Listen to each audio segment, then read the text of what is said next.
Tayo na lang dalawa, tayo na lang magsama. Anong tinitingin mo? Dalhin mo na nga yan dun. Sabi nila kapag daw nagpa-carwash ka, uulan. So ngayon, medyo makalimlim.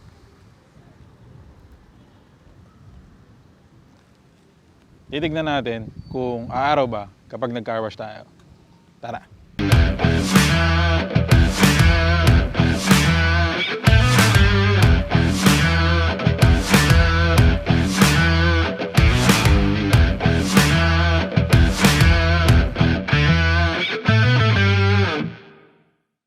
So yun na nga, ipapakita ko sa inyo paano ang paghugas ng motor. Pero since ako may hawak ng camera, kailangan ko ng katulong. Kaya nandito ang kaibigan natin na si JJ para tulungan tayo.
Gagamitin natin yan.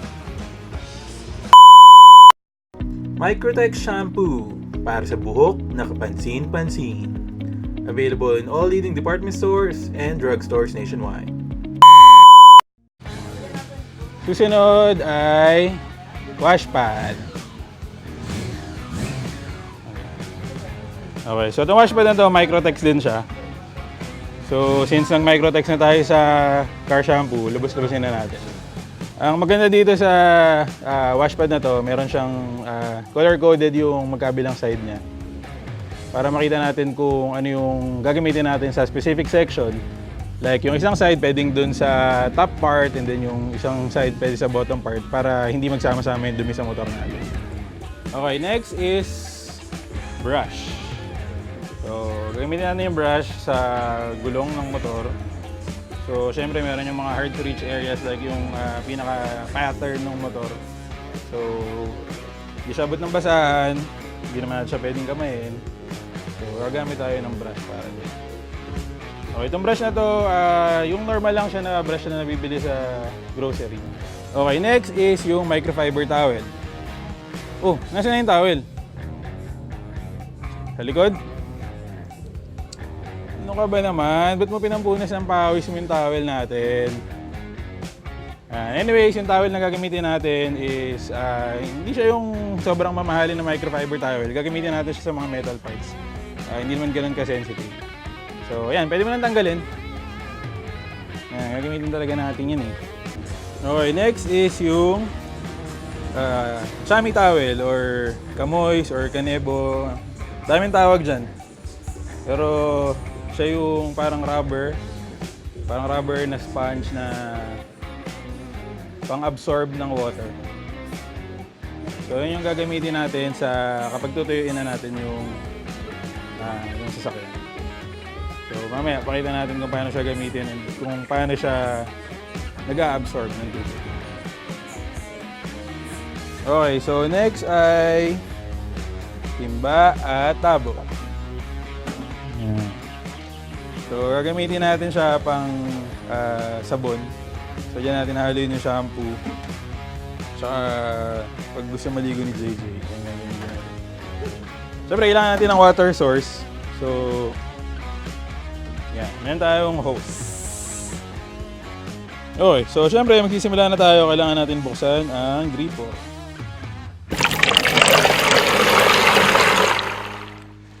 So yung suggested na ratio ng tubig at shampoo is 2.5 liters per 2 cups or dalawang dun sa takip ng micro. So I think sobra to. Bawasan natin ng konti. Ayan. So mga 2 liters, 2.5 liters na siguro to. Tapos maglalagay din tayo ng tubig sa tabo. Diyan natin babanlawan yung wash pad natin. So haluin hanggang sa bumula.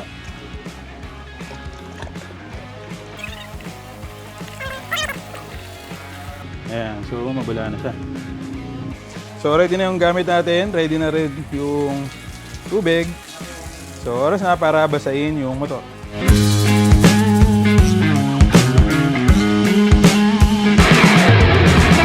So make sure lang natin na basa yung buong motor, lalo na yung ilalim. Kasi yun yung medyo maputik. So once basa na yung motor natin, siyempre, kailangan na nating sabunin.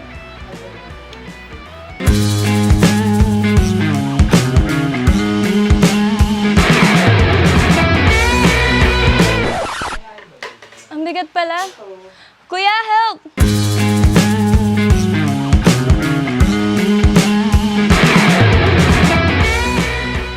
Tayo na lang dalawa. Tayo na lang magsama. Tayo na lang dalawa. Tayo na... Anong tinitingin mo? Dalhin mo na nga yan dun. Okay, so una natin gagawin ay lilinisin yung gulong. So gagamitin natin yung brush, then brush na natin yung gulong. So syempre, linisin din natin yung mga spoke. Kasi yun yung mga, dyan sumisingit yung mga dumi. So, kaya brush yung ginamit natin para maabot yung mga hard to reach area.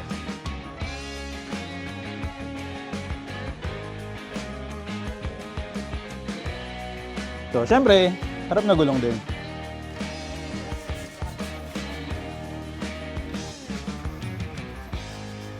Proceed naman tayo sa mga ilalim na parts na may putik din. So, tulad nito. So, yung brush pa rin gagamitin natin dito kasi hindi naman masyadong delicate yung paint dito. Pwedeng yung brush pa rin. Basta make sure lang na nire-rinse natin yung brush para yung mga dumi is hindi na iiwan. Yung shocks, importanteng malinisan din yan. Since may mga hard to reach areas dyan, gamitin natin yung brush. Ilalim din ng upuan natin. Ayan yung pinaka maduming part ng motor natin. Okay, dito tayo sa may bandang engine mismo. Iwasan natin basahin ng todo yung sa may carb tsaka yung busina kasi magma-malfunction yan. Okay, so syempre yung muffler kailangan linisin din natin yan. Pero take note, hindi natin babasahin yung pinakaloob talaga. Kailan tayo sa labas. Now, from time to time, kailangan binabasa natin yung motor o yung sasakyan. Kasi hindi pwedeng matuyo, pangit kapag natuyo, mamumuti siya. So, yeah. Okay, itong sa sprocket, syempre kailangan din to kasi malangis siya. And at the same time, yung sa mismong kadena, pwede natin siyang banlawan ng konti. Pero later on, kailangan i-lubricate natin siya. Para syempre, hindi mahirapan yung makina natin. Then, foot pegs, putik din yan, tsaka yung stand. Basta lahat sa ilalim, tapusin natin. Kapag napansin natin na medyo basa na, kapag napansin natin na medyo tuyo na, basahin ulit natin. Sa taas.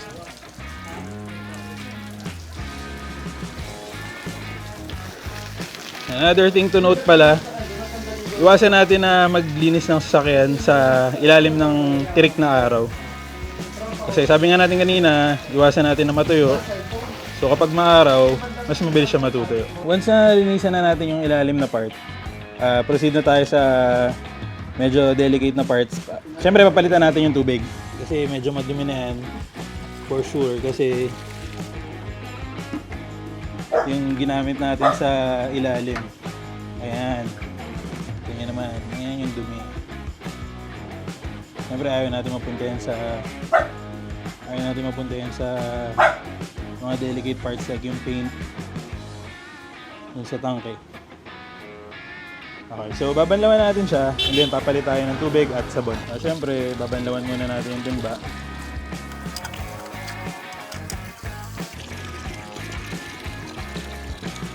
Okay, so proceed na tayo sa top part ng motor. This time, gagamitin na natin yung wash mitt natin. So, microfiber siya. Meaning kapag may mga dust particles na nadaanan, hindi niya i-scrape yung paint. Matatangay lang siya or sasama siya dun sa fibers. So, ang kagandahan dito sa wash pad na to is two-sided siya and color-coded. So, para alam natin kung ano yung gagamitin natin. This time, gagamitin natin yung orange na part para sa fork, sa manibela, sa grab bar, saka sa upuan.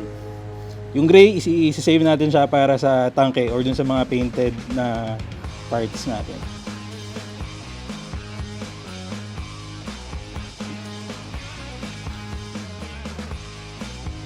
Okay, dito tayo sa may fork. Ayan. Sa may headlight. Ito sa akin kasi may grill eh. Okay, so babanlawan natin siya dun sa separate na tabo. Dahil ayaw natin humalo yung dust particles.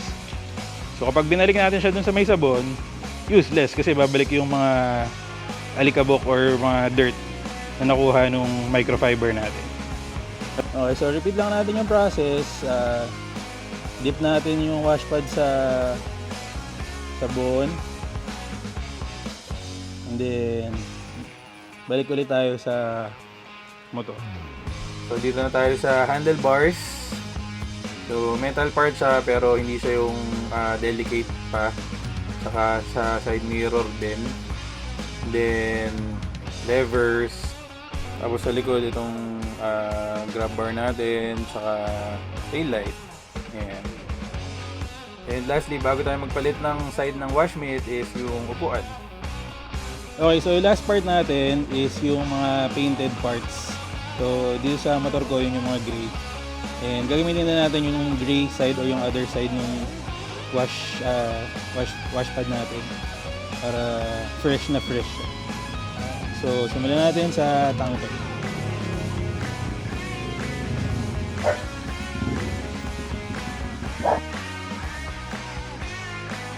Next is yung kapalodo natin. Same thing dun sa tangke, painted siya with gray. Okay, and yung last painted part nitong motor ko is yung rear fender niya or yung tapalodo niya. So ito yung last natin na sasabunin. Ay, ito pa palang side covers niya. Painted with gray din. So, ito na, last part na talaga to bago tayo magbalik.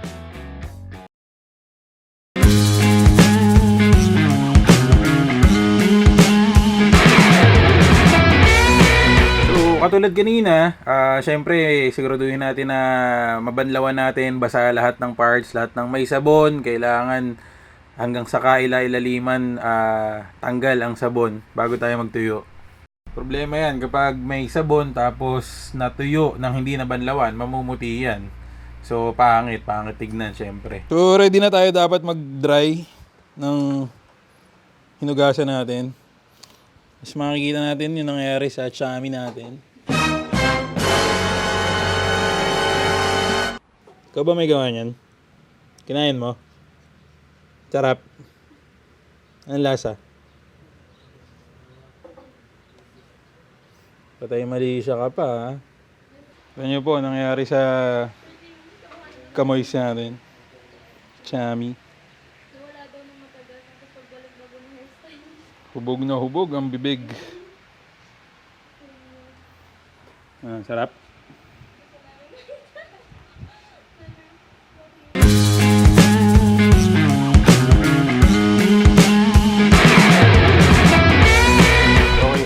gagamit tayong dalawang basahan. Yung chami para sa delicate parts and yung towel para sa mga metal parts or sa baba. So kanina, nagsimula tayo bottom going to top. Ngayon naman, top going bottom. So dito tayo sa tangke, sa puan, sa may manibela. Kita niyo naman absorbent yung chami. Saka basta habang nagpupunas, make sure ingatan lang. Ingatan natin na huwag masaktan ang puso niya. Nakakakaba, nakakaaliw. Ito, optional lang naman. Sa medyo babang parts, ang ginagamit ko is yung towel na lang. Para kumbaga non-contaminated pa rin sa chami ko for next time na gagamitin. Pero syempre, hugasan mo naman tsaka babanlawan, diba? So, ayun. Tapos na tayo maghugas ng motor natin. Linis ah. Pagod ka? Medyo. Paano ba yan? Meron pa.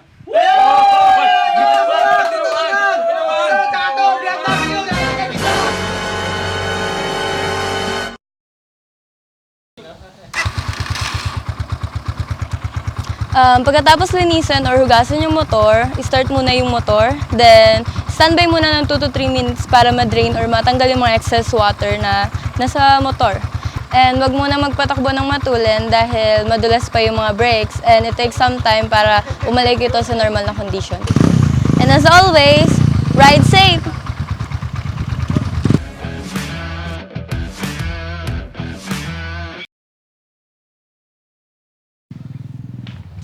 Shoutout nga pala sa Cavite Classic Brotherhood.